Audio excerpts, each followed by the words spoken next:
Bom, tanto eu quanto a Lore, a gente vem, qual é o lugar da gente? A gente vem da comunicação.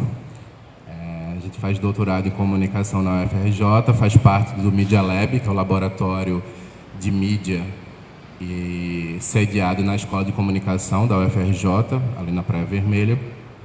E, bom, eu queria saber, assim, rapidamente, o quanto vocês estão familiarizados e familiarizadas com o termo Big Data. É algo comum? Você tá familiarizado, né? Bom, então tem gente que não. Bom,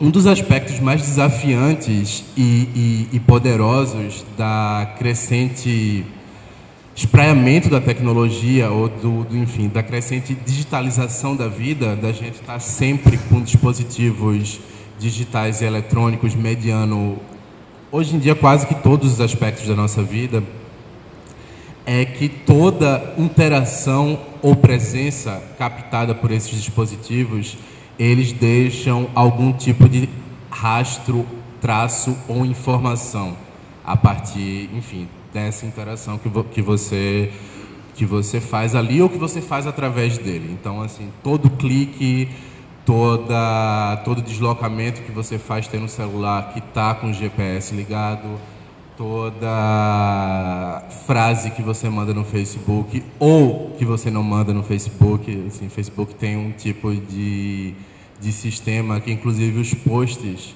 ou frases no chat que você escreve, mas apaga, ele também grava isso, e talvez isso seja uma maneira mais poderosa de saber, assim, algo que você escreve que você não pensa um pouquinho e não quer partilhar.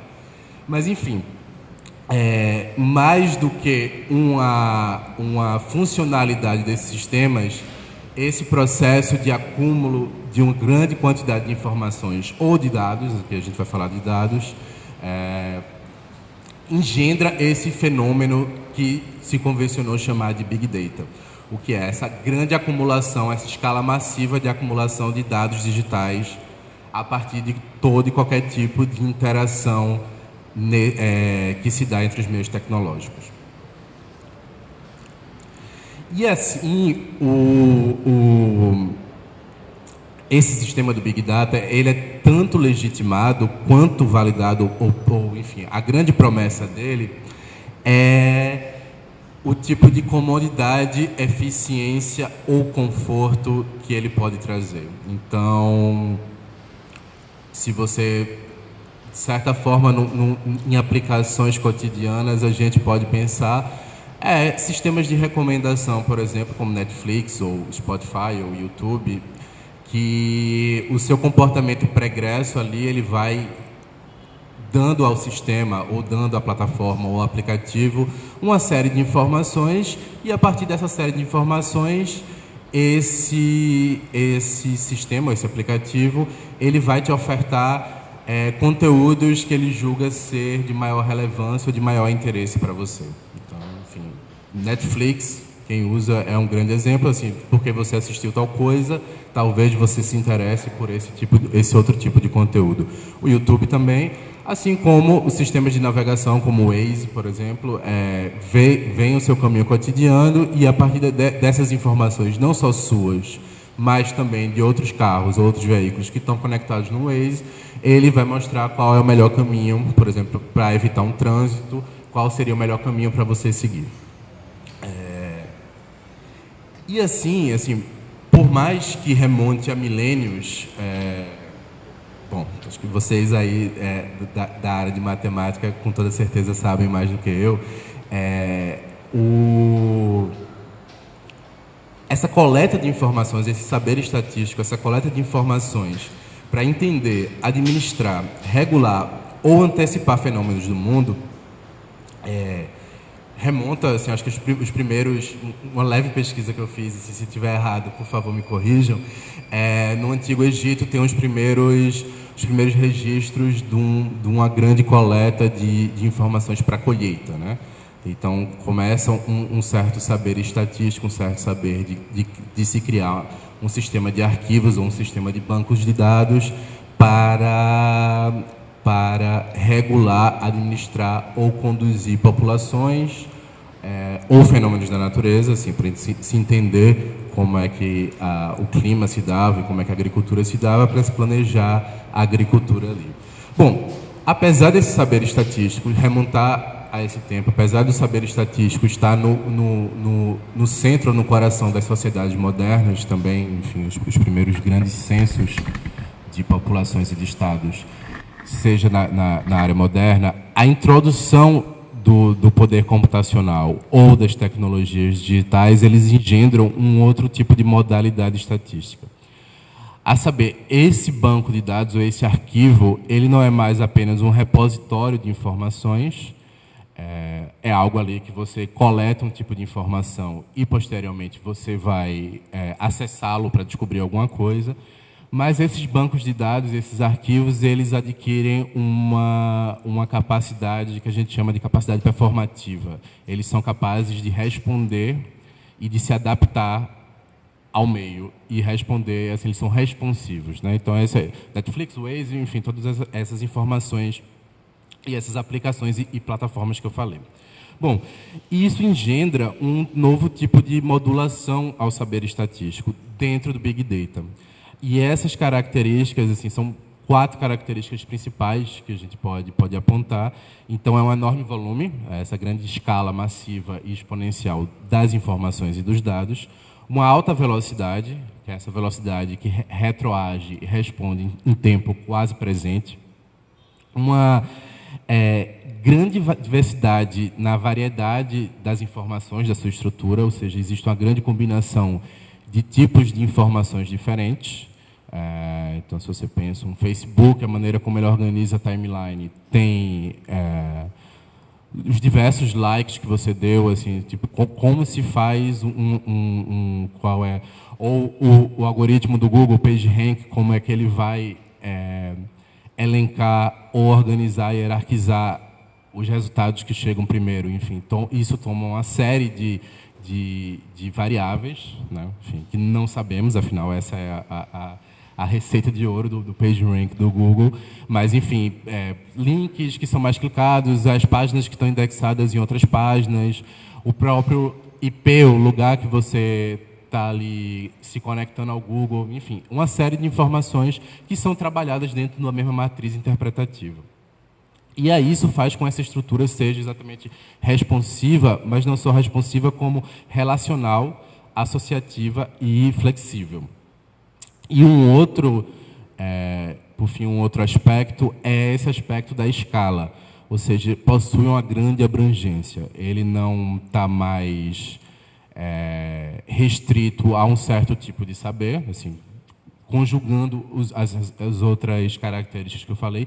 Esse saber estatístico ele não está apenas restrito a uma área específica, a um domínio específico, você não quer saber alguma coisa, mas ele pode ser combinado, recombinado, trabalhado, interpretado para uma abrangência enorme, grandes populações a nível mundial, a nível, enfim, de um país inteiro e de uma população inteira. E aí, paralelo a esse fenômeno do Big Data, a gente também pode falar num fenômeno que autores e autoras americanas chamam de datification. Em português fica um pouco feio, assim, dataficação, é uma palavra feia, mas é exatamente essa transformação de toda e qualquer ação em dados ou informações quantitativas que podem ser usadas posteriormente para modelos preditivos. E esses modelos preditivos e esses modelos interpretativos, esse é um outro ponto importante, a Lori vai falar um pouquinho mais dele. Quando a gente fala nessa grande escala e nesse grande volume de dados, o que a gente está falando também, o que decorre daí, é que é um tipo de grandeza que foge à nossa interpretação humana, foge a uma interpretação, um escrutínio ou um modo como a gente vai lidar diretamente. A gente não consegue lidar com tanta informação. Assim, por dia, essa é um dado mais recente, assim, por dia, em 2015, cada pessoa no planeta produziu 500 mega de dados pessoais digitais.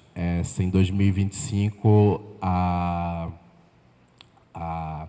previsão é que cada pessoa diariamente produza 1,2 tera de dados digitais diariamente. Então, assim, só para dar uma ideia, é um nível de quantidade de informação que é impossível da gente, enfim, com nossa capacidade e cognição humana, dar conta disso. E grande parte da promessa desses dados e desse tipo interpretativo dos dados é ter uma gestão e uma análise automatizada. E aqui a gente entra num outro conjunto de atores, junto com os Big Data, ou outro conjunto de elementos que fazem agir diante disso, que são os algoritmos. Acho que algoritmo é talvez uma palavra assim, que está virando mais ou menos cultura pop, ou uma palavra que está se tornando cada vez mais popular, né? Enfim, e que é exatamente... Laura vai falar um pouquinho, estou dando um pouquinho de spoiler aqui, mas uma certa introdução, que é essa análise maquínica e automatizada desses dados. O que acontece com esses dados, assim, quando a gente fala Big Data, ou ciência dos dados, ou ciência Data Science, e essa maneira de transformar todo e qualquer aspecto da vida em dados quantitativos, ou seja, quantificar todo aspecto da vida e todo e qualquer aspecto da vida poder ser quantificado, analisado, estatizado, enfim, trabalhado estatisticamente. Parte do princípio de que esses dados existem, esses são dados pré-interpretativos e pré-factuais, né? Como se esses dados fossem retratos fiéis da natureza. Isso é engraçado, assim, a gente falando da comunicação, depois de grandes debates sobre registros fotográficos e sobre o cinema, e o quanto esses registros, quanto a fotografia em especial era representativo da realidade ou não, depois de, enfim, a própria imagem digital destruir esse regime, esse pacto de verdade com a realidade que uma representação tinha, o data science, ou a ciência dos dados, de certa forma, retoma isso de alguma maneira. É o que a gente chama até, de certa forma, de um certo neopositivismo, de que esses dados e essas informações, como eles não são nem capturados e nem interpretados por elementos humanos ou por agentes humanos, mas por agentes maquínicos, tanto a sua produção, quanto a sua captura, quanto a sua interpretação, que, na verdade, ali eles não seriam enviesados, não teriam vieses ou preconceitos que são inerentes à sociedade, preconceitos culturais, preconceitos sociais, falhas de julgamento próprias do humano, né? E aí é engraçado como esse regime de verdade, ou esse entendimento de verdade, volta a ser legitimado, ou volta a ser a legitimação das aplicações em diversos campos da ciência dos dados, ou desses dados digitais e informacionais. Então é interessante até que os próprios termos que a gente atribui aos dados trata eles como se fossem coisas da natureza, assim, como se fossem elementos da natureza, né? Então, os dados são brutos, os dados são coletados, os dados são minerados, os dados são raspados. É quase como se fossem, enfim, riquezas minerais. E aí, parte da premissa dessa mesa é falar do livro Weapons of Math Destruction, em português, Armas de Destruição Matemática. Isso é um trocadilho que a autora, uma matemática americana, Cathy O'Neil, faz com armas de destruição em massa, né, Weapons of Mass Destruction. E, ao longo do livro, ela tenta desconstruir exatamente essa ideia de que esses dados, eles são retratos fidedignos da realidade, ou que esses dados eles fogem de discriminações ou enviesamentos ou preconceitos humanos. E mostra que, ao contrário, com essas duas grandes características dessa vasta imensidão quantidade dos dados, que é a escala e a opacidade da interpretação e dos usos dessas informações e desses dados, esses sistemas algorítmicos que usam dados em grandes escalas, eles tendem a não só reproduzir os preconceitos e discriminações e desigualdades presentes socialmente, como, pior ainda, eles têm o potencial de agravar eles. E, antes de falar do livro, eu só queria falar de um artigo dela, assim, dar um pequeno exemplo, um pequeno spoiler do que vai ser falado aqui. Um artigo dela de 2015, um ano antes do livro. O livro é lançado em 2016. E o artigo se chama How to Talk About Big Data and Lending Discrimination. Lend é empréstimo. E ela mostra um sistema patenteado pelo Facebook, ela discute nesse artigo um sistema patenteado pelo Facebook, em que as decisões de uma seguradora americana, as decisões de conceder ou não crédito, tinham como objetivo, isso aí o Facebook patenteou um certo sistema de concessão automatizada ou não de crédito, que levava em conta a rede de amizade das pessoas no Facebook. Então, a ideia era, se as pessoas tivessem amigos mais ricos, essa pontuação para receber um tipo de financiamento, seja estudantil, seja para, enfim, comprar uma casa, seja para abrir um negócio, a sua pontuação subia. A ideia era, mesmo se a pessoa fique sem emprego, etc., etc., se a pessoa tem uma rede de amizades que as pessoas são ricas, ou as pessoas têm mais grana, alguém provavelmente vai, enfim, ajudar ela, dar um emprego, enfim, recomendar ela para algum posto, algum trabalho.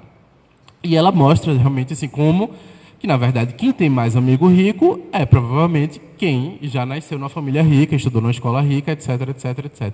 Ou seja, o que é que esse sistema, ao invés de, vamos dizer, ao invés não, mas também dando, de certa forma, uma garantia maior para quem empresta esse dinheiro, ele terminava fortalecendo um sistema excludente. Assim, o dinheiro só ia para quem já tinha dinheiro ou já tinha possibilidade de ter dinheiro e de ter crédito. E, bom, com isso eu passo para a Lori agora entrar em mais detalhes sobre o livro.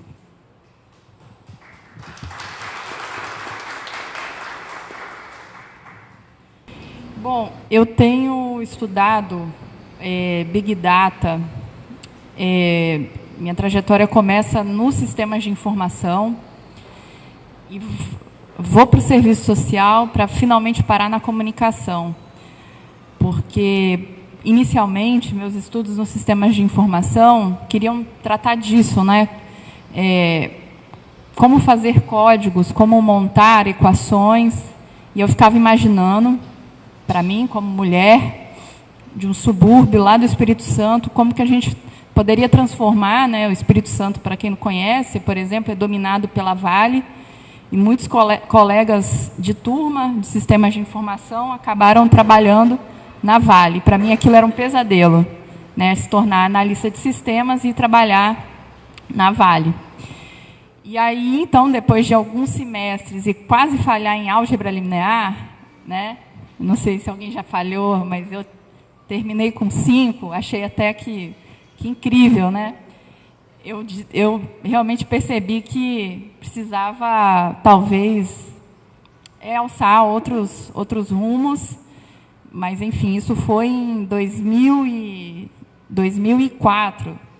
Então, a gente ainda não falava de termos como Big Data, a gente não falava de ciência de dados, a gente não falava nessa dimensão transdisciplinar que hoje a gente tem com esse termo, né?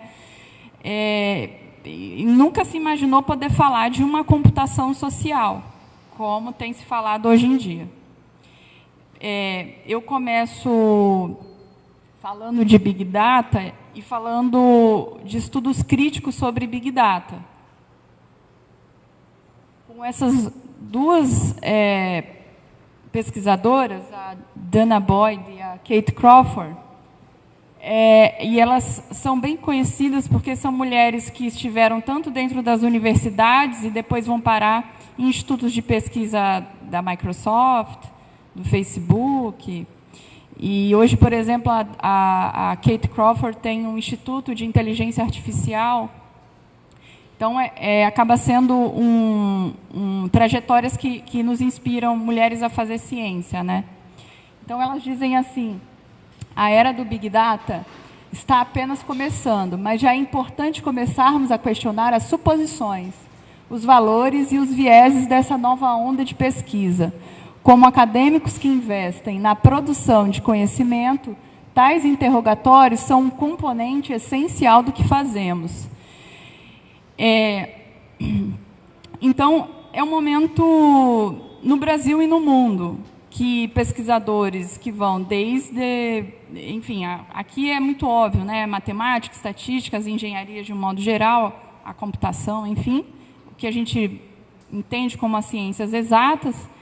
E nós, por exemplo, como hoje pesquisadores dentro do campo da comunicação, mas como já encontramos também pesquisadores na área da saúde, pesquisadores na área de outras ciências da Terra, que esse é o momento, não só no Brasil. O Brasil tem exatamente isso, né? A gente alavancou nos últimos 10 anos, né, em pesquisas de ponta nessa área, né? Nós tivemos um ministro, não talvez um ministro, mas o Virgílio Almeida, que é lá da computação da UFMG, que tem hoje um dos laboratórios referências, que é um laboratório de computação social. Vou falar mais ao final de alguns exemplos, né, por conta do uso das redes sociais, né, esse uso do Big Data e das redes sociais. Mas eu queria falar um pouquinho sobre o algoritmo, que tem se tornado esse monstro, né? O Bruno Latour, ele diz o seguinte: escrito no alvorecer das grandes revoluções tecnológicas que definiriam os séculos 19 e 20, Frankenstein prevê pecados gigantescos que seriam cometidos e que esconderiam um pecado muito maior. Não é o caso que falhamos em cuidar da criação, mas que não conseguimos cuidar de nossas criações tecnológicas. Nós confundimos o monstro com seu criador e culpamos nossos pecados contra a natureza em nossas criações. Mas nosso pecado não é o que nós criamos, não é que nós criamos tecnologias, mas que não conseguimos amar e cuidar delas. É como se disséssemos que não podíamos seguir com a educação de nossos filhos. Ele tem essa ideia, e eu gosto muito disso, que nós precisamos aprender a amar os nossos monstros, como essas armas matemáticas, para que nós podemos, assim a gente pode cuidar delas, assim a gente pode pensar coletivamente em como lidar com isso que a Dana e a Kate estão falando. Estudos que se inserem, que se implicam nisso. Então, na época do algoritmo, talvez tenhamos que amar os nossos monstros.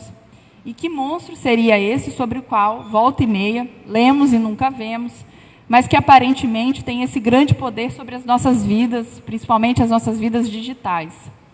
Pois bem, um algoritmo, em sua forma mais básica, é uma sequência programada de códigos que dá instruções para um software, enfim, tomar certas decisões baseado em determinadas entradas. São inputs, se processam e nós temos aí esses outputs. Parecem indefesos, já que hoje qualquer um pode programar um pedaço de código computacional e acionar tarefas simples online. Os algoritmos podem, inclusive, comunicar-se entre si e se ajustar para realizar essas tarefas de modo mais eficiente. É o que se diz hoje também sobre a internet das coisas, em um debate também muito crítico sobre inteligência artificial. Os algoritmos são rotinas computacionais criadas por seres humanos que podem aprender tarefas sozinhos, considerados assim automáticos ou semiautomáticos. Definitivamente estão em nossas vidas e têm um impacto significativo no modo de existência em rede contemporâneo. Então, essa citação do Latour, na verdade, ele é um pesquisador da ciência, né, que a gente conhece como o campo de o STS, né, Science Technology Studies, né, essa história que conta E ele está fazendo uma crítica a essa crise ecológica. E é assim que eu também venho trabalhando uma crítica sobre esse espectro da datatificação, né, e dos estudos que usam quantidades massivas de dados, no qual a gente está realmente tentando debater sobre um regime de verdade, um regime de objetividade, no qual está, obviamente, totalmente enviesado, porque são nossas criações, né? Então, essa discussão sobre culturas da algoritmização tem impactos na comunicação, que estão muito visíveis, e também nessas desigualdades que se repetem, né? Então, a gente acaba tendo que mapear, como pesquisadores, todos esses fundamentos cruciais que uma máquina inteligente é capaz de produzir, inclusive chamá-la de uma máquina inteligente, né? Então, o Latour, e como tantos outros pesquisadores como nós, já veem isso, né, que o algoritmo faz parte do social. A gente constrói o algoritmo e o algoritmo nos constrói, assim como todas essas armas que a gente está criando. Essas armas, enfim, matemáticas e estatísticas. Então, esse paradigma universal sobre fenômenos sociais e que acabam implicando nessas desigualdades que nós vemos se repetir, e elas, né, a partir das nossas considerações bem já elaboradas, né, do Ocidente. Então, são referências, né, as pesquisas na sociologia, em campos tão diversos, que nos diz muito sobre o quanto o digital e o analógico constituem o social. Pesquisas recentes, como a do Pedro Domingos, que é um professor português da Universidade de Washington, que escreveu o livro também, The Master Algorithm, How the Quest for the Ultimate Learning Machine Will Remake Our World, colocam todo esse potencial no aprendizado da máquina. Ou seja, ela pode ser treinada com vários modelos e assim ela aprende a pensar sozinha, né? Então, ele explica que os algoritmos estão cada vez mais em nossas vidas e seria um tremendo erro negar a importância dessa ferramenta em nosso cotidiano. Então, as rotinas computacionais, os algoritmos, as máquinas inteligentes estão sempre nos observando, nos imitam e tentam experimentar nossas atividades diárias. O Paulo já falou do básico, né, que a gente vive todo dia e que é muito confortável, que é isso, né? Você não precisa pensar no filme que vai escolher, a música que vai escutar e uma série de confortos que o algoritmo acaba produzindo no cotidiano. Então, eu sugiro, e aqui para a nossa conversa, que, primeiramente, a gente comece pensando como não devemos tratar essas criaturas, né? Ou seja, tratá-las como objetos exóticos. Talvez esse não seja o melhor caminho, né? Então, talvez a gente também não deva condenar esses artefatos aí da cibernética como uma catástrofe do social, né? As notícias diárias que estão aí comumente falando sobre as máquinas falam sobre o fim do trabalho, né, pela automação e da solidariedade entre as pessoas, do individualismo e da solidão, do engajamento político, do aprendizado das crianças e do fascismo em emergência nas redes sociais. Eu acho que esse é o tema, enfim, mais quente do momento, né? E aí é claro que a culpa, né, tem ido para as fake news ou todo esse aparato criado, né, para a circulação das notícias. Mas eu acho que ainda não é hora também de exotizar da maneira como está sendo comumente falado. Então, terceiro, também não vamos tratá-las como a salvação dos nossos problemas, uma vez que não são todas as crianças que devem aprender a programar, né? Uma vez que não são, bem como os jornalistas, como já foi muito falado na nossa área da comunicação, que o jornalista agora ele precisava ser tão multifuncional que é quase inexistente encontrar essa pessoa. Ele sabe programar, ele é o designer, enfim, ele trabalha com a interface, com back-end. Essa pessoa quase, enfim, não sei, ela é um Frankenstein humano e não é tão difícil, não, é um pouco difícil. Então, assim, dito isso, assumimos a computação como algo que se passa entre o humano e a máquina, com o potencial de transformar o cotidiano da sociedade. E ainda estamos diante de uma virada dos dados e das possibilidades para as ciências humanas e social, de mineração e da mineração de informações massivas.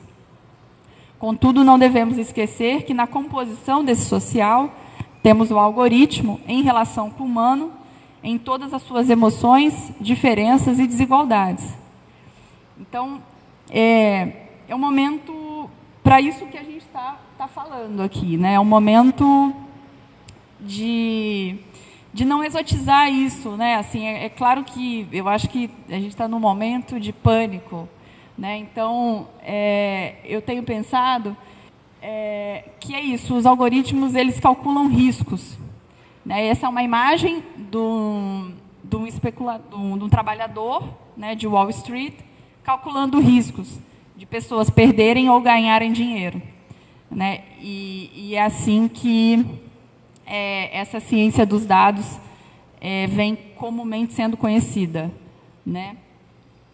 Então, esse é um dos exemplos que a Catherine New coloca no livro. Ele é um exemplo muito grave por conta... A Catherine New até pensei muito... Ela me inspirou também nesse sentido, porque ela trabalhava numa empresa desses fundos, hedge funds, né?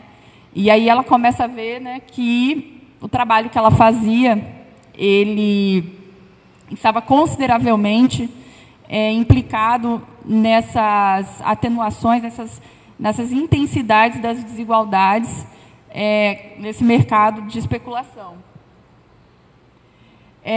O David Beer, ele é uma das referências porque ele pensa também o poder dos algoritmos, nesse sentido que a gente está falando sobre as desigualdades.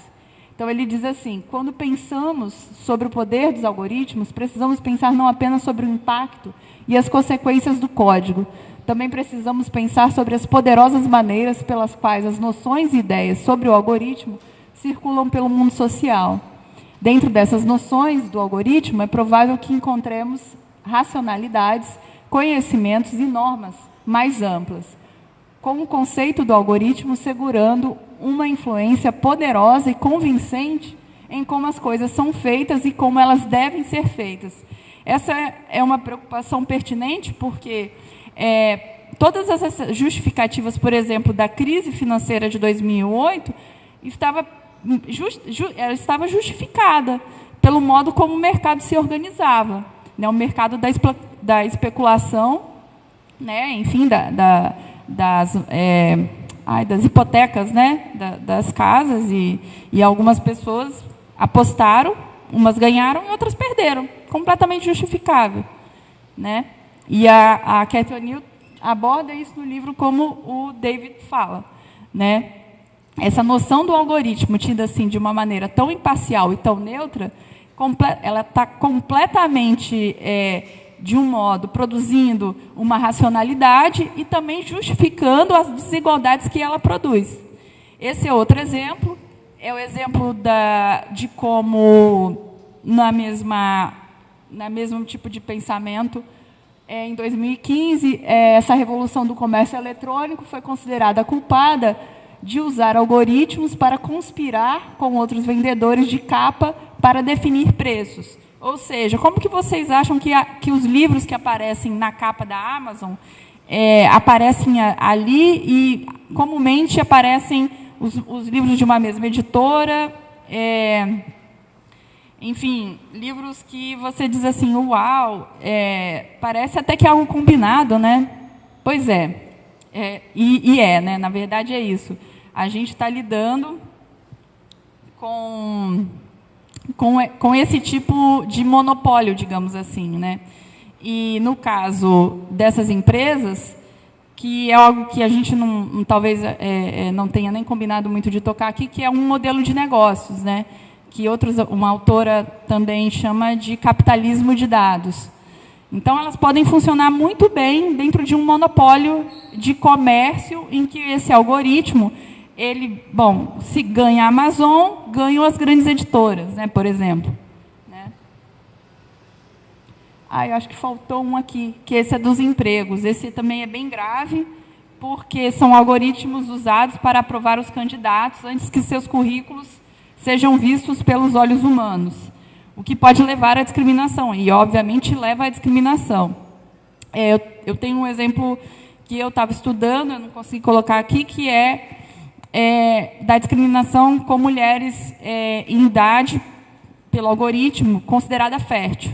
Então, essas mulheres já tinham um currículo completamente já descartado, porque ele já relacionava ou com outros currículos, já tentando prever, né, em alguma medida, o tempo que aquela mulher iria demorar, ou talvez para engravidar ou não. Então, isso é muito já comum de acontecer, pelo menos nos Estados Unidos já tem algum estudo sobre, e, obviamente, a maioria de estudos de mulheres, né? Esse outro exemplo é que, em 2015, a Volkswagen usou um algoritmo, esse também é um outro termo comum, malicioso, para enganar o teste de emissões, e 7 executivos da Volkswagen foram cobrados, né? Então, isso tem acontecido com certa frequência, porque, talvez, né, como a gente sabe, existe uma questão ecológica, e os carros estão procurando, enfim, de alguma medida, tentar mitigar isso, mas também existe um algoritmo para mitigar, né, ou, como a gente pode ver, ele é malicioso porque, às vezes, parece que não está enganando, né? Então, ele, como a gente já viu, um algoritmo ele é feito para ter um fim, ele tem um objetivo. E esse algoritmo, como a gente começa a ver na literatura da computação social, ele ganha esse nome, ele é malicioso, porque ele pode flutuar, né, de acordo com o objetivo, como era aqui, né? O exemplo que é muito também debatido no livro da Cathy O'Neil é esse das casas, né? Assim, foi amplamente conhecido no caso dos Estados Unidos, que os algoritmos peneiram dados históricos para avaliar casas.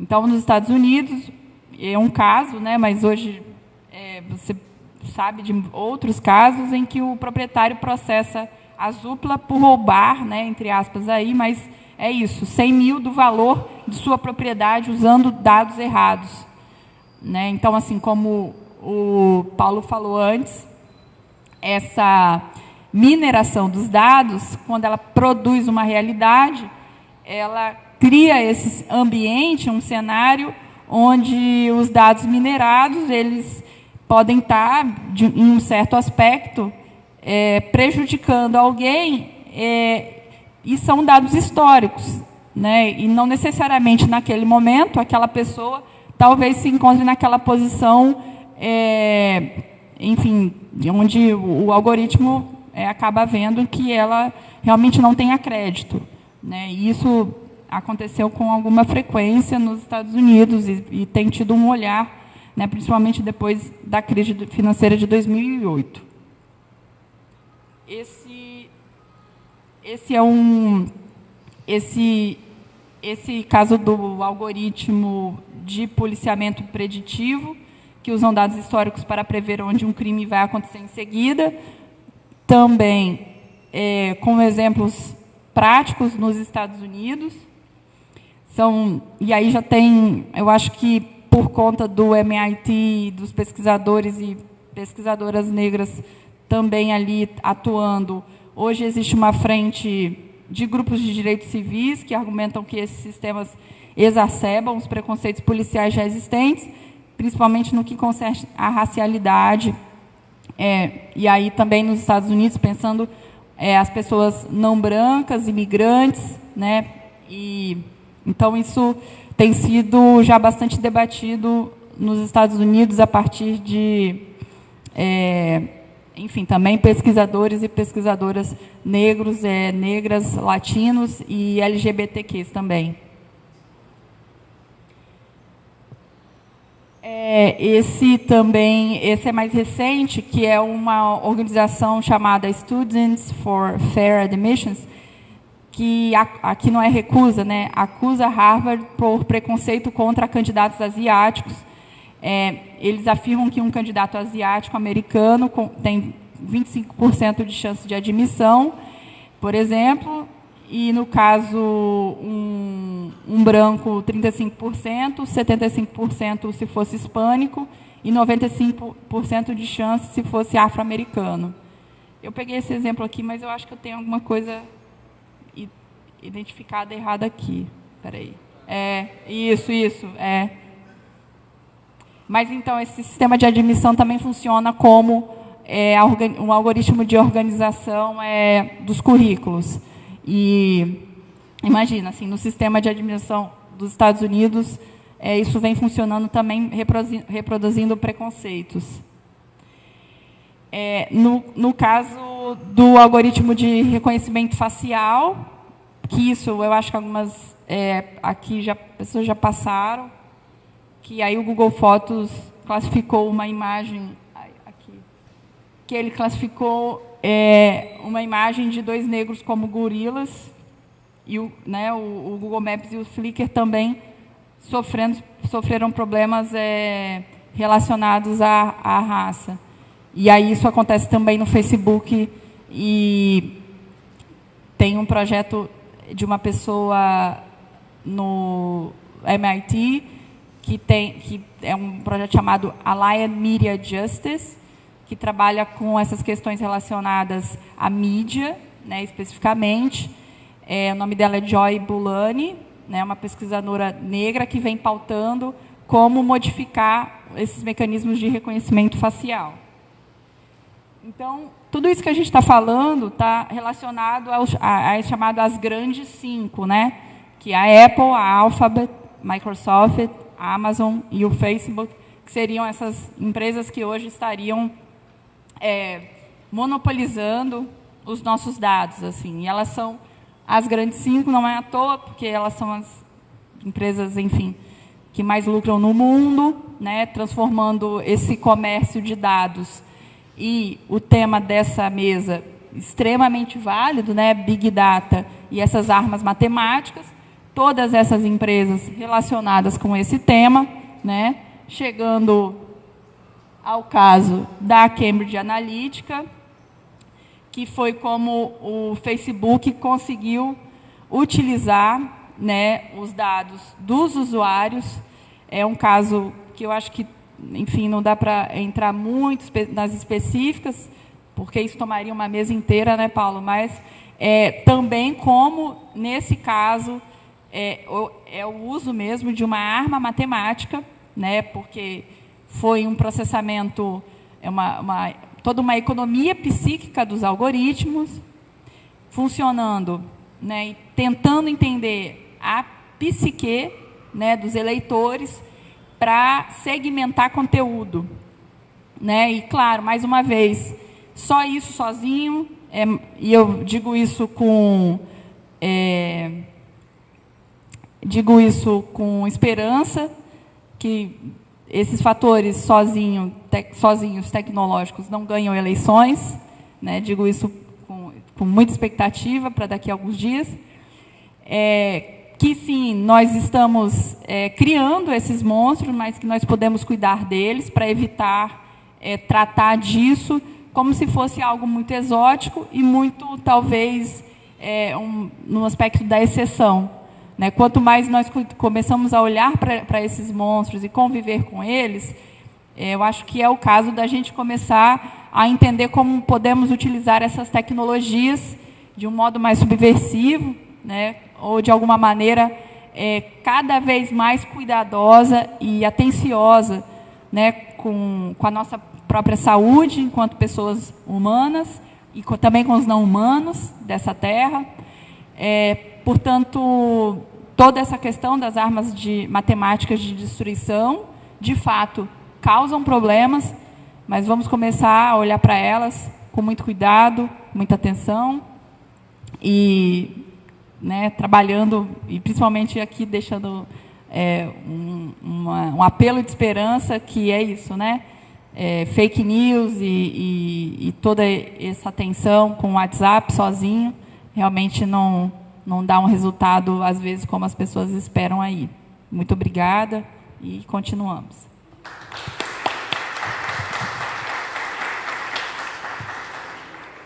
Então, bom dia. Meu nome é Celso, sou professor lá do UFRJ. Eu, diferente dele, estudo engenharia de computação, né? E de graduação, mas mestrado, doutorado na área mais, minha orientadora é sociólogo, então segui por uma linha mais de sociologia, mas hoje eu voltei a trabalhar computação. Eu vou fazer uma perguntinha rápida. Quantos daqui são das áreas ditas exatas? Só para levantar a mão para ter uma ideia. Tá, e quantos de humanas?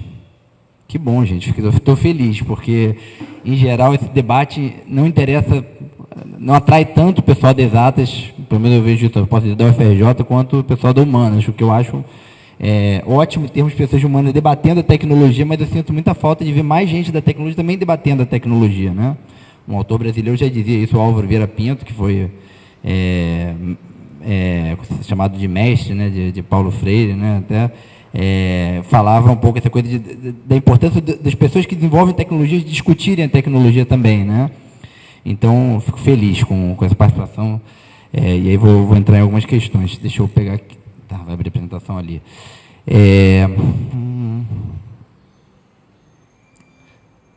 Tá. Eu peguei algumas definições rápidas aqui. Assim, eu não sou especialista de Big Data, não é minha área, né? Eu trabalho mais com desenvolvimento de software para movimentos sociais. Eu me considero muito extensionista. A extensão que me faz ter o tesão pela vida acadêmica, né? E a pesquisa e ensino, elas vêm vinculadas a isso. E trabalho no mestrado com discussões sobre tecnologia, mas é um mestrado profissional, então meus alunos também trabalham muito junto com os movimentos sociais para pensar tecnologias com outros fins, né? Peguei aqui uma frase do Kranzberg, já bem antiga, né, que tecnologia não é boa nem má, também não é neutra, né? Eu acho que para mim isso é uma coisa muito importante para a gente sair da discussão de que existe uma tecnologia que foi desenvolvida para o bem, uma que foi desenvolvida para o mal, ou que a tecnologia não é desenvolvida nem para o bem e para o mal, e ela é usada para o bem e para o mal, né? Então, o Kranzberg, na verdade, vai discordar disso, e o Finber, né, e o Latour também, né? Mas o Finber, com a teoria crítica da tecnologia, ele vai falar que a tecnologia não molda apenas mas muitos possíveis modos de vida, cada um dos quais reflete escolhas distintas de objetivos e extensões diferentes de mediação tecnológica. A palavra moldar é usada propositalmente. Todos os quadros em um museu têm molduras, mas não é por essa razão que ali estão. As molduras são limites e contêm o que está dentro delas, né? Então, essa perspectiva da teoria crítica da tecnologia, que é do qual eu parto, né, minha premissa, ela vai trabalhar que as tecnologias elas são desenvolvidas já sobre determinados valores. Não quer dizer que a gente não possa reapropriar elas e usar para outros, mas elas têm mais facilidade para ser usada para um do que para outro, né? O debate clássico é o da arma, né, de fogo, né, que você pode até falar que ela serve para defender, mas numa sociedade onde você quer se defender sem matar outras pessoas, você com arma de fogo tem muito menos chance de fazer isso do que, sei lá, com porrete, do que com uma arma de choque, né? Então, você pode até se defender com uma arma de fogo sem matar a pessoa, mas a chance de matar é muito grande, né? Então, é um pouco nesse contexto que vai se debater, que eu vou debater a questão dos sistemas de informação e da Big Data, né? Eu peguei algumas imagens aqui que estão muito inspiradas para mim num vídeo, um programa chamado The Stream, da Al Jazeera. Depois, quem quiser, eu passo de referência, né? Esse vídeo está até no YouTube, e eu, com a minha turma de software livre, a gente legendou o vídeo, mas a gente botou no Amara, que é um site onde você consegue legendar vídeo do YouTube, né? Porque o YouTube você só consegue legendar se o autor permitir. Como a Al Jazeera não permite a gente dar upload de legenda para esse vídeo, a gente colocou no Amara. Então, quem quiser, depois vai procurar Sexist and Racist Technologies, tecnologias racistas e sexistas, né? E aí lá se debate muito a questão dos valores que estão dentro das tecnologias, né? E aí tem o famoso vídeo da câmera da HP is Racist, né? HP é racista, uma câmera que foi desenvolvida que seguia rostos, mas só funcionava com brancos, né? E aí qual o problema, né? Acho que, felizmente, a UERJ, talvez como ele bem falou, foi a mais atacada, talvez por ser a universidade mais popular, né? Primeiro tem cotas, mas eu lembro da minha turma de graduação de Engenharia Eletrônica e Computação, parecia o Ministério do Temer, né? Era só homem branco, classe média, eu inclusive, né? Então, quando o pessoal lá desenvolvia software, eram brancos desenvolvendo software, testando com brancos, né? E aí, quer dizer, não é uma coisa de um racismo maldoso, mas os parâmetros que foram usados para desenvolver a tecnologia funcionam melhor para determinados públicos, né? Então, é claro que a HP queria vender também para negros a câmera dela, mas provavelmente a equipe era muito branca, testaram pessoas brancas e aí lançaram no mercado uma câmera que só funcionava bem com brancos, né? Aquela câmera da Nikon também, e aí é engraçado a contradição, porque a Nikon é uma empresa japonesa, mas não sei se o centro de desenvolvimento do algoritmo de reconhecimento de rosto foi feito nos Estados Unidos ou feito em algum lugar. Ela, sempre que você ia tirar uma foto de uma pessoa oriental, ela perguntava se a pessoa estava piscando, né? Porque ela não tirava a foto quando a pessoa estava piscando, para não pegar com o olho fechado. Então, uma câmera de uma marca japonesa, inclusive, que não funcionava bem com pessoas orientais, né? Outro caso clássico é as buscas de imagem do Google, né? De quando você procura a palavra CEO, né? Presidente, aparecia só homens, né? Basicamente brancos, e a primeira mulher que aparecia era a boneca CEO Barbie, né? Sendo que aí eles pegaram inclusive estatísticas e mostraram que enquanto 27% das presidentes de empresas norte-americanas eram mulheres, no Google Fotos só aparecia 10% de mulheres, ou seja, por mais que haja já uma superrepresentação no mundo real, no mundo digital isso era maior, né? A palavra thug também, né, que é bandido, só aparece negros, né? E eu peguei um livro de uma professora lá norte-americana, que quando eu fiz o pós-doc em Berkeley, eu trabalhei um pouco com ela, a Safira, que escreveu um livro lançado, acho que foi esse ano, inclusive, Algoritmos da Opressão, né? Então, acho que é um livro que eu recomendo também, que é bem interessante, que trabalha essa questão, né? E aí, só também alguns parênteses, assim, para além do que a Lori trouxe, né, dos algoritmos, né, quem trabalha um pouco na computação sabe que tem os algoritmos, né, tradicionais, que a gente define o que eles vão fazer, e aí, claro que também estão enviesados por nossos valores, né, não tem como não estar, mas o que, por exemplo, um pesquisador que nesse vídeo fala muito, o nome dele aqui, eu anotei, Suresh Venkatasubramanian, sei lá, o nome é um indiano, com aquele nome gigante, né?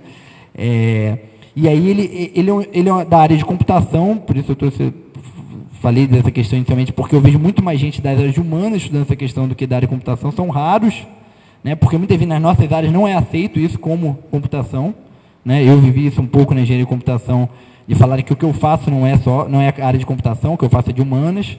Ao mesmo tempo, quando eu vou para a sociologia, às vezes falam que o que eu faço é engenharia, não é? O negócio é a dificuldade da interdisciplinaridade, né? Então, ele mostrava muito que, na verdade, o maior problema desses algoritmos aí era a questão do machine learning, né? Que a gente ouve muito falar, da aprendizagem de máquina, que, na verdade, não é o algoritmo em si que é o preconceito principal, não está o enviesamento, não está tanto no algoritmo, é muito mais na base de dados, né? E aí o diálogo com o Big Data, né? As bases de dados são feitas por nós humanos, colocamos na internet arquivos, elas estão enviesadas, então vai ter... e aí talvez os algoritmos no machine learning eles ajudam a amplificar, né? Então quando ele detecta um padrão que tem mais homens do que mulheres, ele às vezes acaba amplificando esse padrão, achando que o outro é exceção, então que aquilo talvez esteja errado, né? Aquela coisa do algoritmo que a gente trabalha de pegar o que é o principal, de desvio médio, alguns desvio médio considera que aquilo e a estatística também, que vocês para mim sabem muito melhor do que eu, e às vezes esses algoritmos acabam excluindo coisas que não são majoritárias, né? Então onde já tem menor acesso a pessoas brancas e negras, negras e mulheres, colocam menos dados ali, talvez depois aquilo é amplificado ainda por esses algoritmos, né? E o Suresh é um cara que vem pesquisando como tentar, no próprio algoritmo, desenviesar as bases de dados, né? E aí, sobre a lógica de algoritmo e estatística mesmo. Então, para quem se interessa por isso, eu acho que é uma autora interessante, né? E ela trouxe outros problemas interessantes, como o PredPol, né, que é esse algoritmo de detectar bairros onde tem mais violência, e aí se mostrava também que esse algoritmo reforçavam, porque se vai mais polícia para lá, acaba pegando mais gente com crimes menores, né? Então, onde os negros estavam, pegava o policial, prendia a pessoa porque estava fumando maconha, e onde o cara branco estava, não prendia. Então, isso reforçava o algoritmo, aumentava ainda mais o policiamento e aumentava mais prisões, né? Então, como esses algoritmos reforçavam. E um outro mais polêmico ainda, que foi o Compás, né? Que foi um algoritmo para detectar, definir a sentença, predizendo a chance da pessoa fazer crime de novo, né? Aquela coisa meio... Qual é o nome daquele filme?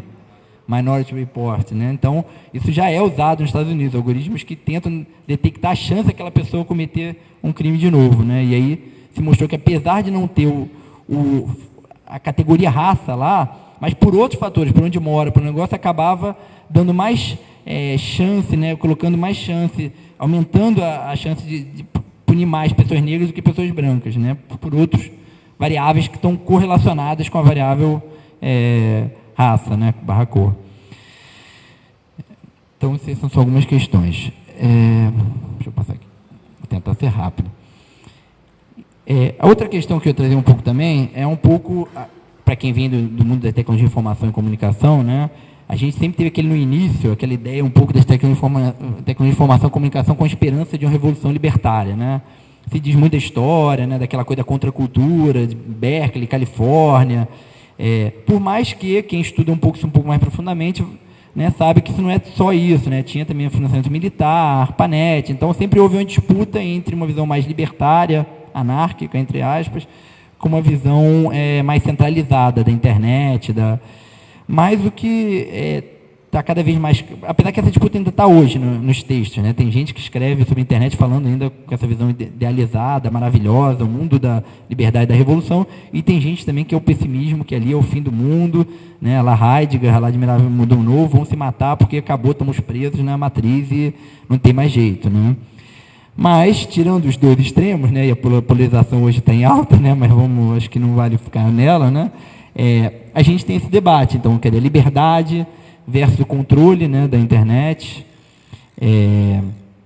a questão da diversidade, né, então, o espaço de convívio de várias culturas, ou da uniformidade, né, da dominação cultural e tecnológica. Por exemplo, a internet era para ser o espaço da liberdade, da comunicação, de cada um poder falar o que quiser, negócio. Só que 70% hoje 70% do acesso à internet é Google e Facebook. Ou seja, altamente concentrado, talvez mais do que dos meios de comunicação tradicionais antes da internet, né? E ainda tem o efeito bolha no Facebook, né? Que você ainda está concentrado e você ainda só vê o que você quer ver, o que te mostra, né? O que querem que você veja, né? E também a questão da iluminação, botei só um termo aqui para serem metáforas, iluminação versus obscuridade. Então, essa coisa do conhecimento livre, de que todo mundo ia ter acesso a muito mais conhecimento, a mais visões de mundo, né? E, ao mesmo tempo, a gente vê, eu acho que por ter um orientador francês, não sou tão otimista quanto a Lore, né? Mas a gente vê essa coisa dos blogs, né? Dessa coisa das teorias da conspiração, Zap, né? Com essas fake news, terra plana, né?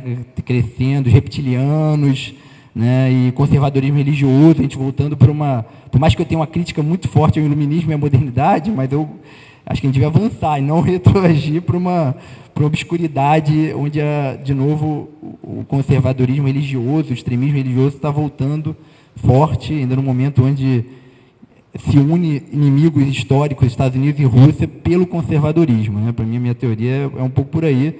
Não é por nada que esses dois países estão tão juntos, é porque a gente tem um cristianismo ortodoxo na Rússia, LGBT-fóbico, quanto à questão de gênero, é muito mais a questão, inclusive, às vezes, questões identitárias do que questões de classe, né?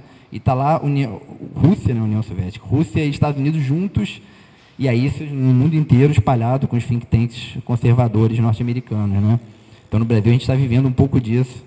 Eu estou um pouco pessimista, não tenho esse otimismo seu não, mas acho bom ter gente otimista, né?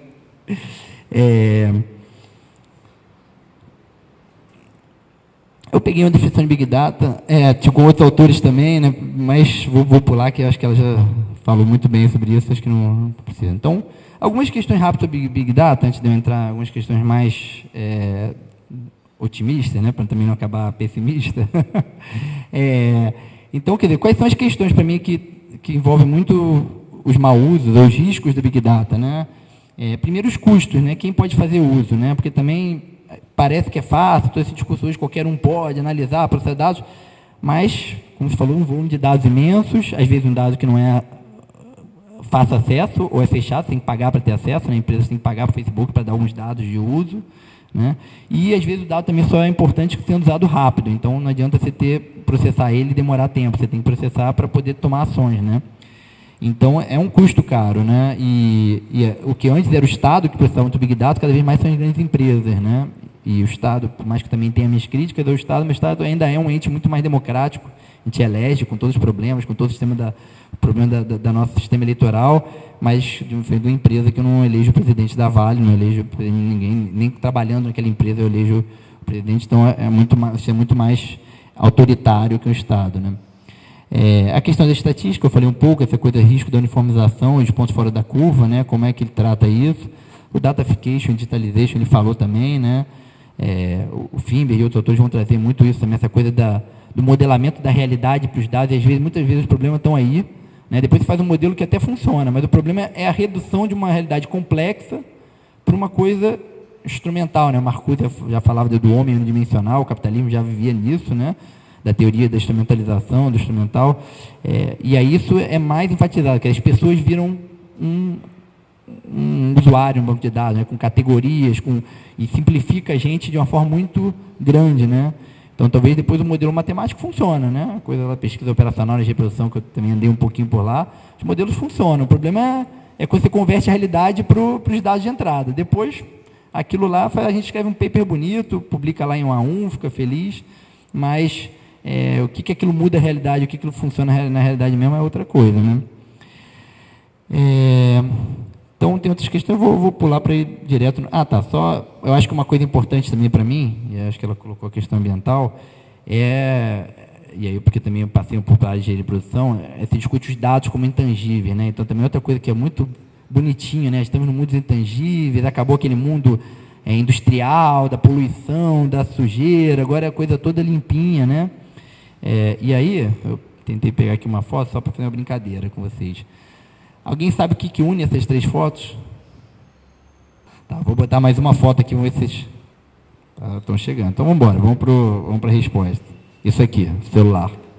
Né? O celular é feito de material chamado coltan, está vinculado ao nióbio, né? O que nosso maluco aí do brasileiro aí fala que agora a gente vai extrair nióbio na Amazônia. Mas o nióbio é principalmente extraído da República Democrática do Congo, que não é nada democrática, né? Tirando o nome democrática, é um lugar onde tem escravidão, é aquela foto ali que eu estava botando antes. Aquela foto é da República Democrática do Congo, ali de baixo, né? Um país onde tem escravidão, onde tem... e esse minério é extraído dessa forma. Aquela foto em cima à esquerda é do centro do escritório lá da Nokia, na Finlândia, né? Um país, bonito, está tudo resolvido, um capitalismo maravilhoso, não sei o que, blá, blá, blá. Ali à direita em cima é o escritório do Google, né? Aquela coisa que o pessoal trabalha com PlayStation, uma cadeira agradável. Todo aluno meu lá da engenharia eletrônica sonha de trabalhar na Google e ficar nesse ambiente, assim, você não trabalha, parece que você fica lá só o dia inteiro brincando com PlayStation, né? E ali é a fábrica da Foxconn. Então, a gente tem do mundo do dado, né, dos algoritmos feitos, né, tanto do hardware, do projeto do hardware, lá na Nokia, do projeto do software, né, do Android na Google, a fábrica onde já não é mais essa coisa tão bonitinha, né, a Foxconn, de maiores taxas de suicídio do mundo, né, uma empresa, e, no fim, o nióbio, que é o que permite fazer o celular, né. Então, a Nokia é Nokia, Android é Android, porque também eles, né, são países onde produzem uma tecnologia, onde eles vendem aquela tecnologia, propriedade intelectual, por um preço muito caro, mas eles precisam do minério, onde eles pagam um preço muito baixo, porque tem trabalho escravo, né. Então, essas coisas estão muito interconectadas, né. Esse discurso do intangível eu acho muito bonitinho, mas o intangível não existe sem o tangível, né. E essa relação de um mundo limpinho, bonitinho, e o mundo, né, onde tem a pobreza e a morte, né.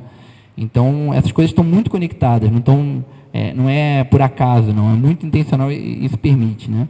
Outro caso também, seria o Bitcoin também, né, essa coisa consome uma Irlanda por ano, né, mas tem outros casos também, os data centers, isso aqui, e aí para consumir essa uma Irlanda de energia, você tem uma Belo Monte da vida, né, 2/3 que Belo Monte gera, então você teve que matar indígenas, teve que tirar indígenas para poder, todo esse mercado de dados, né, poder processar esses dados, né.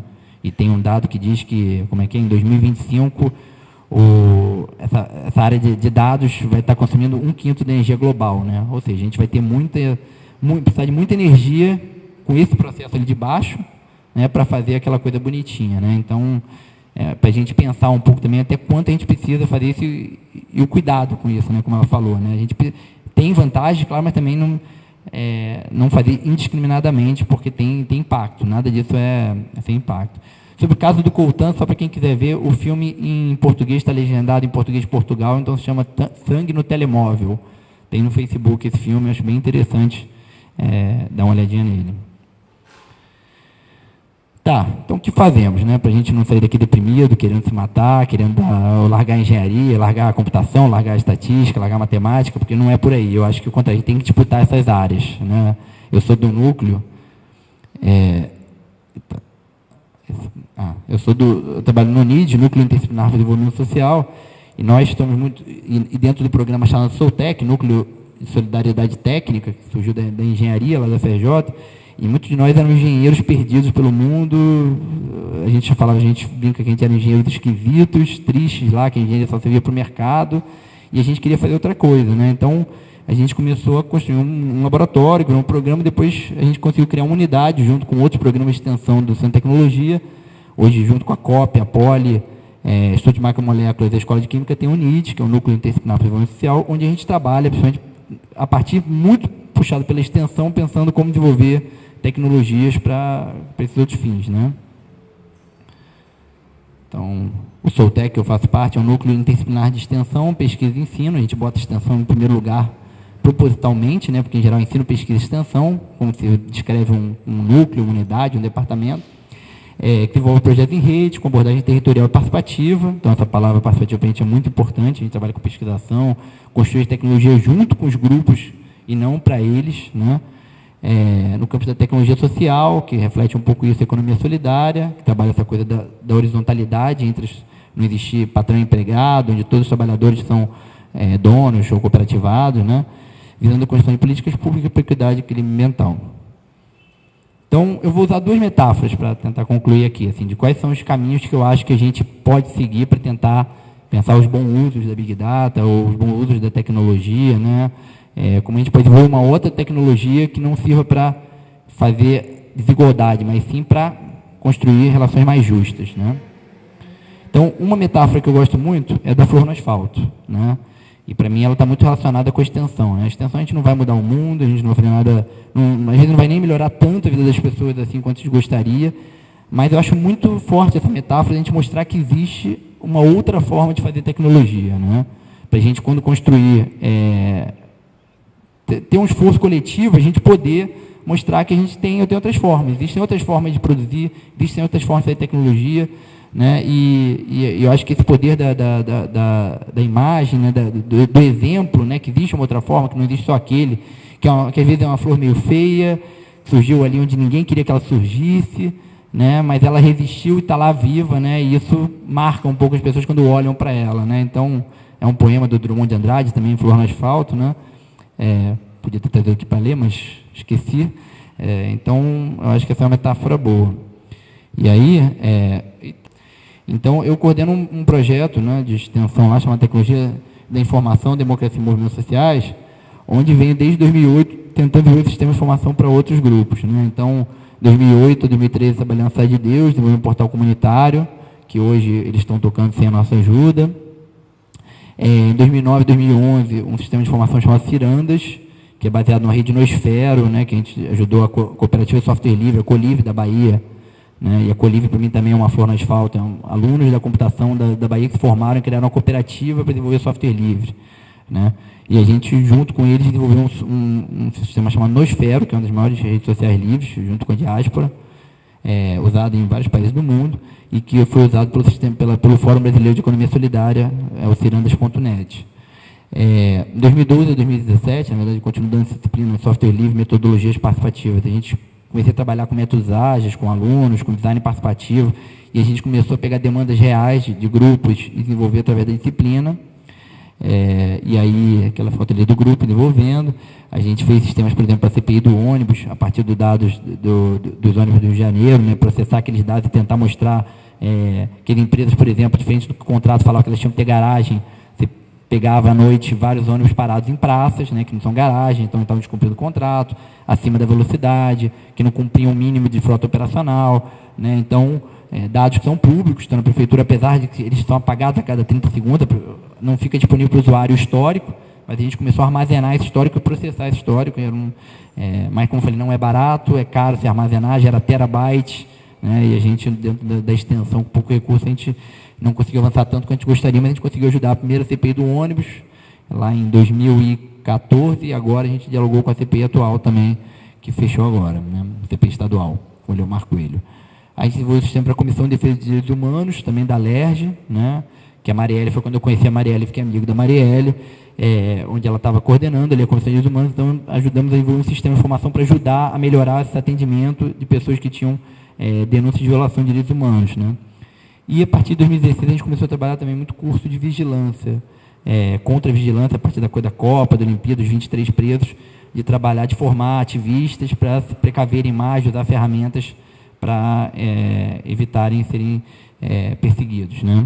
Então, acho que são alguns exemplos, só tem outros projetos que a gente trabalhou, mas eu acho que é para mostrar que é possível pensar um outro tipo de tecnologia de informação. E a outra metáfora que eu vou usar também é juntos somos mais fortes, né? O movimento feminista vai falar que juntos andamos melhor, né? Juntas andamos melhor. Então, até estão usando muito essa imagenzinha hoje por causa do desespero, né? Quando a gente se une, a gente consegue ter força para enfrentar esses grandes inimigos, né? Como eu falei, um é a metáfora, né, da flor, né? A gente faz, são coisas pequenas, mas mostram um potencial. O outro é como a gente se junta para tentar enfrentar esses grandes problemas, né? Então, eu peguei essa imagem, o movimento software livre, né? Eu acho que a gente um movimento que a gente vem desenvolvendo softwares hoje, concorrendo com os softwares proprietários, né? E o que antigamente se imaginava que as pessoas nunca gostariam de usar um software livre, né? Só os engenheiros, só os matemáticos que usavam aqueles sistemas que eram feitos por eles mesmos. Hoje temos software livres que dominam o mercado, inclusive, né? Para quem gosta de Big Data, né, tem, um dos movimentos que eu conheço quando estava lá fora, é o Data for Black Lives, né, nos Estados Unidos. Eles vão ter uma conferência, acho que agora, não sei se em Nova York, quem pesquisar depois no Google, no Facebook. Então, o movimento negro norte-americano discutindo essa coisa exatamente dos problemas que o Big Data vem gerando para as pessoas negras, né? Essa carinha aí do meio é o ENED, é o Encontro Nacional de Engenharia e Desenvolvimento Social, um encontro que a gente começou a organizar lá na FRJ, que hoje está no 15º encontro, vai ser lá na Lagoinhas, perto de Salvador, organizado por muitos engenheiros e engenheiras negras. Então, vai ser muito pautado isso nesse ano, né? E a gente vem juntando 1.000 alunos de engenharia a cada ano para debater esse outro tipo de engenharia, né? Então, isso também, que era no Soltec, era uma coisa pequenininha, cresceu hoje, está nas universidades de todo o Brasil. PyLadies, né? Também muitas amigas que estão envolvidas com PyLadies, então, coletivos de mulheres de programação, né? Acho que as mulheres sabem bem como é que é um mundo áspero, a área de computação para mulheres, né? Como sofrem machismo, sexismo, piadinhas de professores a todo momento, né? E aí eu acho que tem mulheres se organizando e fazendo coletivos, coisas lindas no PyLadies, né? Tem o PyLadies Rio, tem o PyLadies Nacional, e o próprio movimento hacker também, né? Quer dizer, que eu acho que quando fala de WhatsApp, eu não consigo imaginar outra solução a não ser enfrentar isso aí, porque eu acho que enquanto a gente tiver um meio onde se propaga mentira de forma muito rápida, a gente, na conversa, né, vem discutindo com amigos meus hoje, essa coisa, vão na praça, conversar com as pessoas, você conversa, você tenta até mudar a opinião, a pessoa chega em casa, já tem mais 10 notícias mentirosas, a gente não... Porque isso aqui é uma máquina, não são pessoas, como eu falei, eu acho que hoje há uma máquina de think tanks republicanos, né, conservadores, propagando notícias internacionalmente. Quem está nesse grupo de amigos meus que estão em grupos desse pró-Bolsonaro, tentando entender o funcionamento disso, tem números norte-americanos ali dentro, são os que mais propagam as notícias falsas, né? Então, acho que não é por nada, não dá para achar na inocência que é uma coisa de movimento individual, né? Então, acho que tem uma coisa muito forte acontecendo aí que a gente tem que entender e combater, porque acho que hoje a gente está no mundo da pós-verdade, isso aqui, e tá brabo, né? Então é isso, gente. Obrigado, desculpa pelo tempo aí, e aí a gente conversa.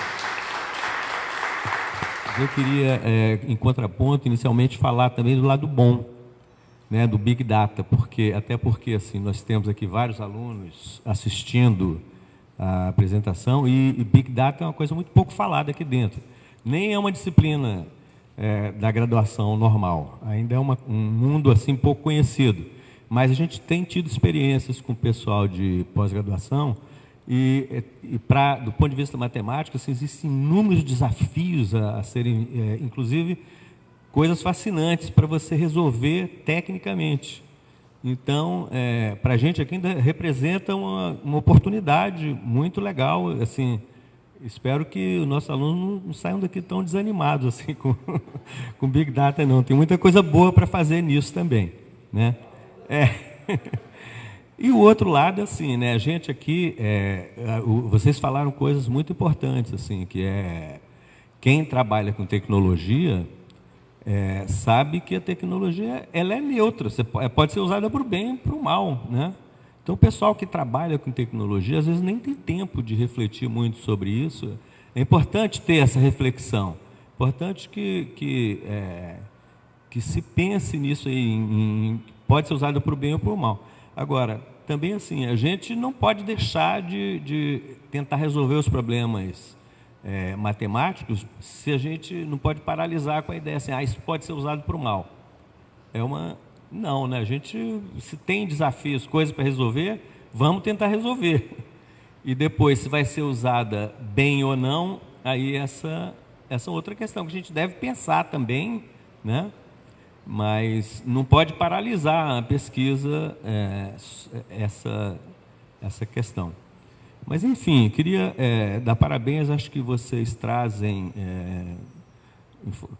uma preocupação importante que a gente deve ter, que os nossos alunos devem ter, que realmente aqui na nossa área não há muito espaço para isso. Obrigado aí pelas palavras.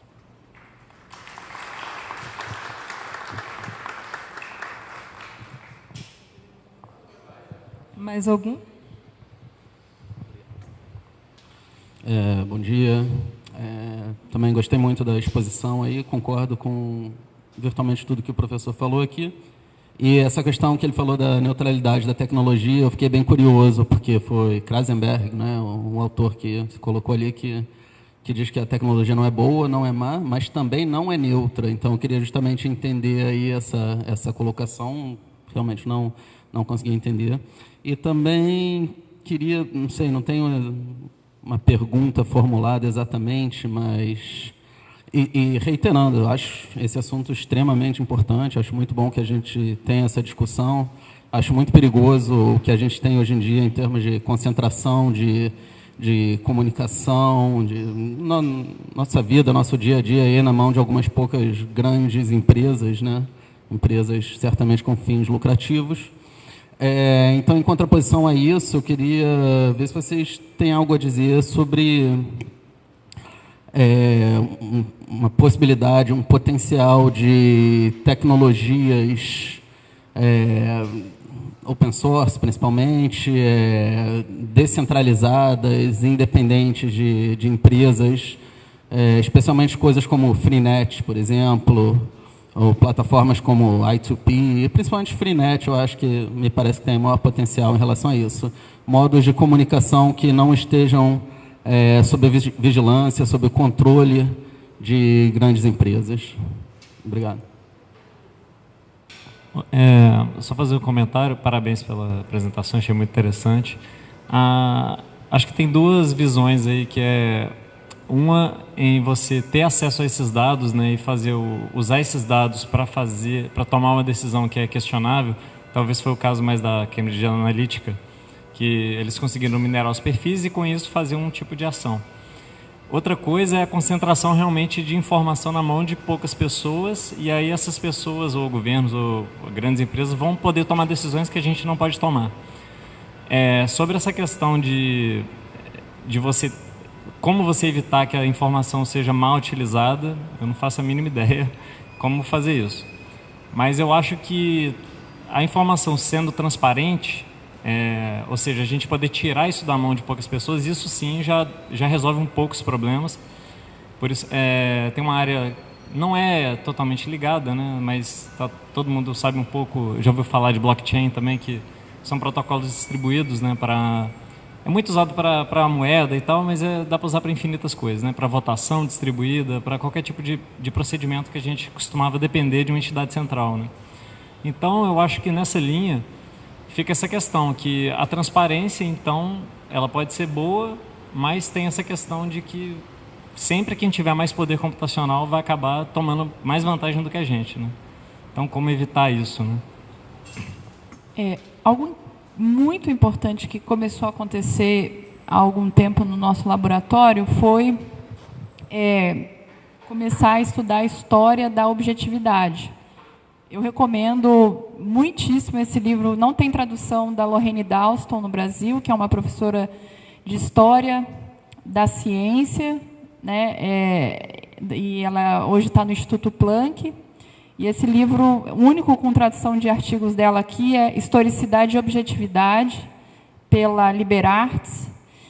E então nós começamos a estudar, eu sou também muito amiga da Tatiana Roque, que, né, História da Matemática, né, foi o livro finalista do Jabuti. Nós também editamos a revista DR, né, que é uma revista acadêmica / não acadêmica feminista, e onde nós temos várias DRs com os homens, matemáticos, filósofos, todos eles. E a Lorraine Dalston traz questões que seriam essas que a gente está pensando aqui. É isso, não... Big Data, estudem, não é neutro. Então, assim, quando a gente está falando de neutralidade, né, nós estamos falando também qual é o sentido dessa objetividade. Isso tem ajudado muito a gente no laboratório a pensar as nossas epistemologias, né? Uma pergunta que ela se faz é isso. Qual seria essa imagem da objetividade? Questões que eu me coloco, por exemplo, são: os algoritmos têm algumas características universais, resolvem problemas específicos, e existem muitos problemas para um mesmo algoritmo.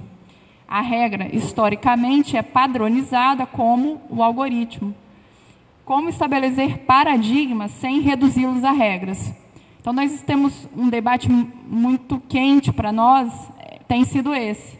Não reduzir os algoritmos mais, né, como fazem alguns. Né, que ele falou do aprendizado da máquina, que é algo que a Lorraine Dalston traz, que é uma ironia, né? Ela diz assim: é uma grande ironia que, depois de décadas de frustração, tentando ensinar computadores a reconhecer padrões, traduzir línguas e outras tarefas não calculáveis, a inteligência artificial acabou sendo abandonada, em grande parte, pelo aprendizado da máquina, processos nos quais computadores são alimentados, assim como a aritmética comercial do século XV era alimentada de milhares e milhares de exemplos. Com o sucesso recente do aprendizado da máquina, o que pode ter ocorrido é que o mais moderno e, literalmente, o mais mecânico dos modos de seguir regras mostra que a compreensão pré-moderna do modelo de regras segue viva e muito bem. Então, isso a Lorraine Dalston diz numa fala chamada Algoritmos antes dos computadores, padrões, receitas e regras. Então, eu acho que isso é um debate que talvez ainda a gente não esteja acostumado de fato, né? Enfim, eu, principalmente com as autoras feministas de História da Ciência e Tecnologia, Anna Marie Moll, Donna Haraway, a própria Lorraine Dalston, historiadoras dessa área, né, que acabam nos contando como esses padrões são construídos. E o que a gente vê é isso, né? Já existiam algoritmos antes dos computadores. Então, eu acho que é isso. Esses estudos que a gente faz, que são transdisciplinares, acabam realmente incorporando novas perspectivas. E, no meu caso, por exemplo, essas autoras, mulheres, têm me ajudado muito. E isso acaba transformando o modo como a gente pesquisa. Então, eu vou tentar também dialogar com vocês dois, principalmente. Assim, primeiro, eu concordo que temos que resolver um problema sempre é bom, né? Mas, ao mesmo tempo, eu diria assim, a gente tem infinitos problemas para resolver. Aí, primeiro, pelo lado pessoal, eu diria assim, eu prefiro resolver o problema que tem mais chance de ajudar mais gente, né? Mas é uma questão pessoal, né? Mas a outra questão, eu diria, principalmente como um nível de políticas públicas, né? Eu acho que o Estado deveria financiar mais resolução de problemas que podem ajudar mais, porque isso, o Estado está financiando dinheiro com dinheiro público, né? Nós todos que somos funcionários públicos somos pagos com dinheiro, né? Inclusive, principalmente as pessoas pobres, né? Porque pagam muito mais imposto proporcionalmente que as pessoas ricas. Então, se a gente puder ajudar a resolver problemas que vão ajudar a maior quantidade de pessoas, eu acho melhor. O exemplo, para mim, clássico contrário a isso é a UFRJ, a engenharia do UFRJ, que virou engenharia do petróleo, todas as engenharias, porque o financiamento ele acaba induzindo as pesquisas. Tem infinitos problemas para resolver na área de computação, mas se tem a Petrobras lá falando, eu pago para resolver os meus problemas, a UFRJ virou uma resolvedora de problemas de petróleo, né? Engenharia de computação, a mecânica, a produção, todas, né? A gente brinca lá que virou a Universidade do Petróleo, né? Então, eu acho que se a gente puder estimular, acho que o Estado, né, como um ente fomentador de pesquisa e de direcionamento de pesquisa, deveria, pensando quem são os principais que botam dinheiro para financiar, a gente deveria ajudar esses problemas. Então, acho que é mais por aí, né? Eu respeito muito, eu prezo muito a autonomia acadêmica, né? Mas eu acho que, ao mesmo tempo, uma coisa é a autonomia individual, outra coisa é como o Estado pode estimular determinadas pesquisas mais do que outras, né? E, claro, tem sempre espaço para pesquisas totalmente diferentes, que a gente não imaginaria, que poderia até, inclusive, serem problemas que a gente nem imagina que resolveria problemas de muita gente da população, e depois descobrir que ele era uma grande solução, né? Então, por isso a importância da autonomia, inclusive, né? Mas é aquela piadinha que, se hoje fecharem a UERJ e a UFRJ, e todas as universidades públicas, né, se o próximo governo falar, vamos fechar todas as universidades públicas, vou pegar todo o dinheiro e investir no ensino básico, só vamos nós para a rua. A população não vai nos defender, hoje em dia, a universidade. Ainda mais se falar que tirou dinheiro da universidade e botar em escola municipal ou estadual. A população vai achar ótimo. Por quê? Porque, em parte, porque a extensão é muito pouco feita, em parte, porque a gente ajuda pouco a resolver os problemas da nossa população, né? Então, é uma brincadeira que eu faço, mas eu tenho quase certeza que ela é verdadeira. Que se acabarem com a universidade, falar que vão fechar as universidades todas públicas e usar esse argumento, botar dinheiro para a escola pública, municipal, acabou. A gente vai só nós, professores, técnicos e alunos, que vão defender a universidade pública, o resto vai ficar todo mundo achando ótimo, né? E aí, para só dialogar um pouquinho também com a coisa dos dados abertos, né, eu também defendo muito essa ideia dos dados abertos. Eu acho que movimento software livre, que está tudo na cultura, né, da mesma cultura da cultura dos dados, da cultura dos dados abertos, do software livre, né, do hardware livre. Eu acho que é um pouco por aí, né, o lado, assim, para a gente poder disputar os dados, inclusive, né. E aí já a questão de como a gente processa, aí é outro caminho, aquele que juntos somos mais fortes, né. A gente tem que se organizar. Os alunos têm que criar cooperativas de software livre, a gente tem que estar vinculado com outros grupos que trabalham com essa perspectiva, a gente se unir, porque juntos somos mais fortes, né. Então, aqui no Brasil é fraco isso, mas na Argentina, por exemplo, tem várias cooperativas de software livre, né? O movimento tem federação de cooperativas de software livre, né? Então, você tem grupos de galera que se forma em vez de ir para o mercado, né? Manter a mesma lógica, cria seus próprios empreendimentos coletivos, né? Sobre a ótica da autogestão, não tem chefe, não tem empregado, e coletivamente pensa outros tipos de tecnologias, né? Vinculados ao movimento software livre, vinculados a outros movimentos, né? Então, eu acho que a gente precisa se unir mais, né? Isso. Enquanto a gente estiver sozinho lutando contra o Facebook, é a coisa meio como é que é? Do cara lá contra o... Esqueci a metáfora. Oi? Do Don Quixote, contra o moinho, né? A gente tem que se unir, gente, senão o moinho é muito grande.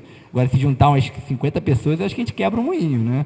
Então, vamos chegar mais junto, quem está tentando fazer isso, criar os coletivos de programação aqui da UERJ, juntar com outros coletivos de outra universidade, e vamos se organizando para a gente poder um dia enfrentar esses grandes atores, né? Então, é isso. Obrigado.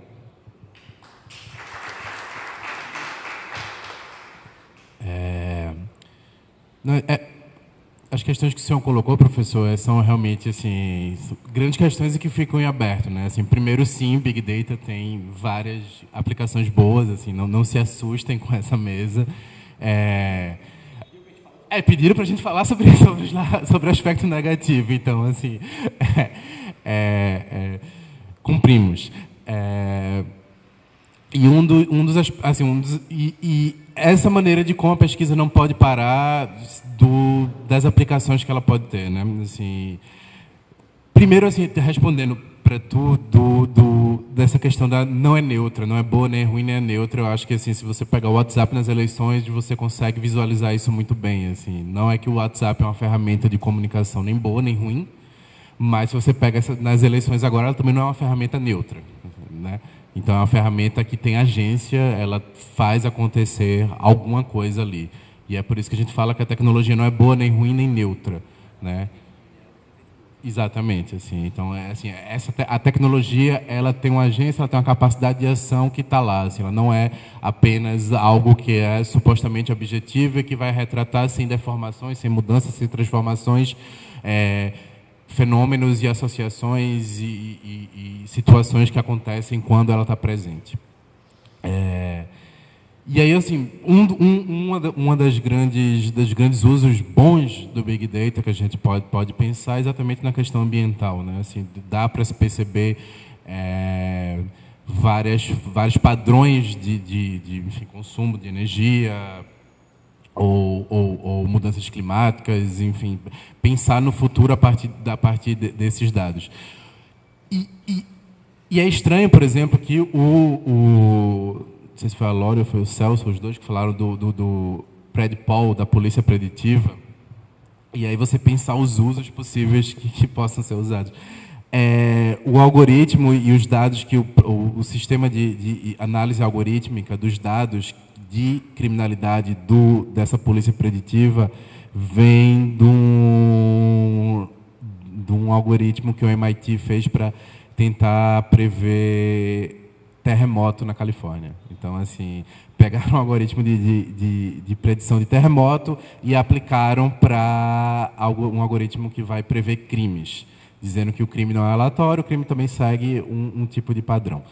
Bom, e aí é um uso, e assim, como eles falaram, é um uso que tem uma agência de jornalismo investigativo, a ProPublica, que pegou todos os dados produzidos por esse policiamento preditivo, quanto pelo Compaz, essa de calcular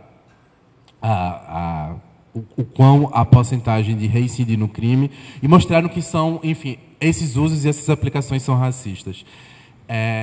Eu lembro uma outra fala no começo do ano que eu e a Laura a gente fez junto com o pessoal do laboratório em São Paulo, e tinha, enfim, um pouquinho parecida com essa, assim, não completamente, e tinha um programador que ele fez, mas assim, desculpa, já é tão difícil, assim, existe uma enormidade de dados, a gente tem que raspar esses dados, encontrar um tipo de reconhecimento de padrão ali, fazer um tipo de correlação, pegar esse saber estatístico, é tão difícil, assim, eu ainda vou ter que pensar se eu estou sendo machista e racista, assim. Ele fez uma pergunta completamente sincera, sabe, dentro disso, e sim, esse trabalho é muito difícil, esse trabalho de enormidade de dados é muito difícil, mas, em bom português, eu acho que, diante de tantos problemas, não dá para tirar da reta, sabe? Assim, não dá para tirar da reta o tipo de saber que você está ali produzindo, um tipo de ferramenta e os possíveis usos que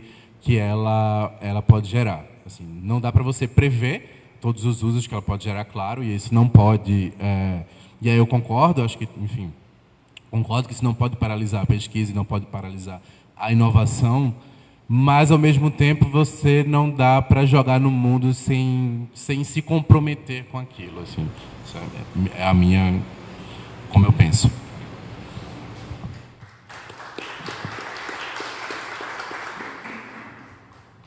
Outro exemplo bacana está acontecendo agora em Barcelona. Barcelona, uma cidade que tem... Eu estou aqui no Twitter dela, Francesca Bria, ela é chefe de tecnologia e inovação digital da Prefeitura de Barcelona. E, nesse momento lá, está acontecendo um projeto, uma reunião dos projetos que chamam Decode Project. Né? A Francesca Bria era uma alta executiva, né? Ela é formada pelo London School of Economics e trabalhava na Nestlé, muita gente conhece, uma baita empresa, e ela é convidada pela Ada Colau para se tornar chefe de tecnologia, e ela é uma das pessoas que cunha um termo chamado soberania digital, e as premissas hoje da cidade de Barcelona é fazer um uso saudável, bom uso do Big Data com descentralização, respeito à privacidade do usuário, aos dados privados, né? E o que ela chama de soberania digital. Isso envolveu toda a prefeitura, né? Nesse momento está ocorrendo uma verdadeira revolução de dados em Barcelona, porque eles investem em incubadoras, em iniciativas de software livre que estão, né, dentro da própria cidade de Barcelona. Então, assim, eles conseguem bater de frente com o Airbnb, que estava controlando o preço dos aluguéis na cidade de Barcelona. Eles conseguem bater de frente com o Uber, né, que também estava causando, como causa aqui no Brasil, problemas, né, para a cidade. Então, assim, eles estão fazendo uso de dados para, em vez de entregar o monopólio para uma empresa, a própria cidade, com respeito aos dados dos usuários, conseguirem fazer uma manutenção, né, de como esses dados podem ser utilizados de uma maneira saudável, em todos os aspectos da cidade. Se alguém tiver interesse, por exemplo, em esse conceito de cidades inteligentes, que está muito relacionado à ideia de Big Data, Pesquisa em Barcelona, nesse momento, uma cidade para a gente... Enfim, a gente pode estar indo para o passado, mas uma cidade que tem tido políticas de uso de dados muitíssimo interessante.